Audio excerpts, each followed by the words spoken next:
Epiphany Morrow, known as Big Piph, is a Stanford-educated rapper turned entrepreneur from Pine Bluffs, Arkansas. He's made a name for himself on an international scale, but he'll be the first one to tell you he is far from finished.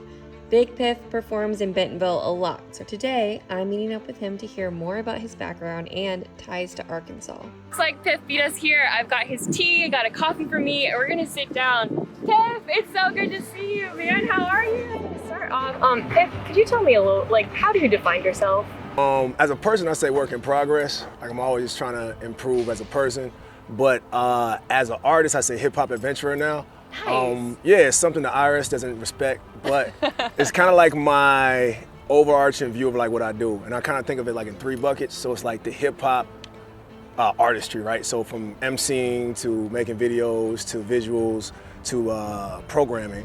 And it's community oriented, which is like programs I do with from domestically and also like traveling as a cultural ambassador. Wow. And lastly is just life stuff, right? So just shenanigans, good food, things like that. So a lot of my initial connection, especially to Bentonville, came from Crystal Bridges. So I did a one-man show, one-man kind of like theater-based show. It was like music, interaction. I describe it as if TED Talk was a hip hop concert wrapped in a Spike Lee narrative. And then from there, we've been doing a lot of work. So I've been doing different workshops in the community when they do their outreach, from performances to workshops to kind of just helping them with programming. I do like a hip hop workshop, and I basically teach people concepts of creativity that they can use for their everyday life, right? So I do these talks and workshops, and I always say, like, I'm not like a motivational speaker. Nothing against them, but it's more so for me, motivational speaker, to get you amped up, ready to go. Very much necessary.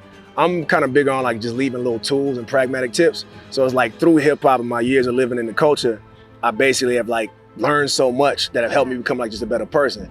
So using the hip hop as like this inroad, it's kind of like, here's some stuff that you can use in your life, your work, your school, or whatever it may be to kind of like help you better yourself. So Is that what you do in Ghana as well? Or had you been doing abroad? Yeah, it's a little bit more in depth. So the cultural ambassador, hip hop ambassadorship, essentially we do go down there. It's like a 3-part program, especially now because I work through a program called Next Level. Cool. And it's a residency. So we work with these artists about maybe anywhere between like 60 and 80 artists in 4 different hip hop disciplines.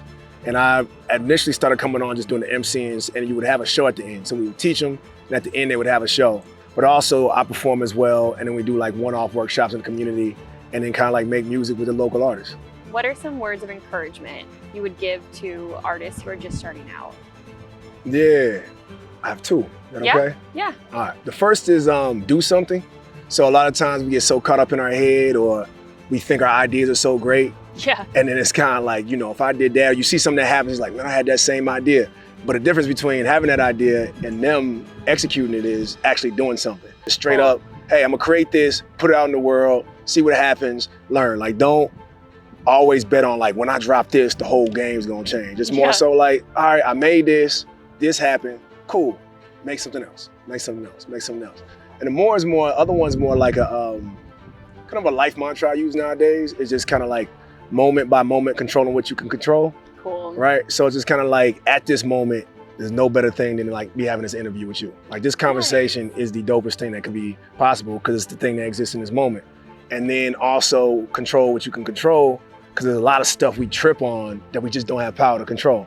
So kind of like releasing that, especially as artists, right? Because there's all this other stuff going on as creators, and it's kind of like you think you have it or whatever, but more so just like, hey, be in the moment, immerse yourself, understand what you can control, and keep it moving.